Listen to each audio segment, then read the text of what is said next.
उप मुख्यमंत्री ब्रजेश पाठक अयोध्या पहुंचे, जहां उन्होंने भारतीय सेना के ऑपरेशन सिंदूर की सराहना करते हुए कहा कि सेना ने आतंकियों और उनके आकाओं को करारा जवाब देकर देश का गौरव बढ़ाया है। डिप्टी सीएम ने पश्चिम बंगाल की कानून व्यवस्था पर भी सवाल उठाए और कहा कि वहां स्थिति चिंताजनक है और जनता बदलाव चाहती है। उन्होंने विपक्षी दलों पर निशाना साधते हुए समाजवादी पार्टी और तृणमूल कांग्रेस की राजनीति को एक जैसा बताया।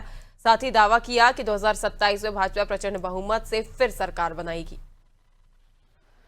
आतंकियों के समूल नष्ट करने का काम भारतीय सेना ने जिस ढंग से किया है वो गौरवशाली क्षण थे, जब ऑपरेशन सिंदूर के माध्यम से आतंकियों के आकाओं को पूरी तरह से नष्ट करने का काम भारतीय सेनाओं ने किया था। हम अपने हुतात्माओं को नमन करते हैं, श्रद्धा समर्पित करते हैं और भारतीय सेनाओं के जज्बे को बहुत बहुत प्रणाम करते हैं।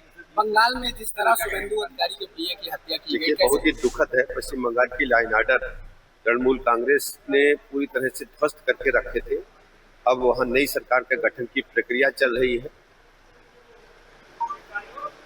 पश्चिम बंगाल में भी लॉ एंड ऑर्डर बेहतर होगा भारतीय जनता पार्टी की सरकार में। बस कुछ समय की बात है, सरकार के गठन होने के बाद इस प्रक्रिया में गति आएगी। ममता बनर्जी यहाँ संविधान की बात मानते हो, इस्तीफा नहीं। आप अच्छी तरह जानते हैं जो संवैधानिक व्यवस्था है उसके तहत नई सरकार का गठन होगा और ये सब बाबा साहब भीमराव अम्बेडकर के संविधान, लिखित संविधान के अनुसार।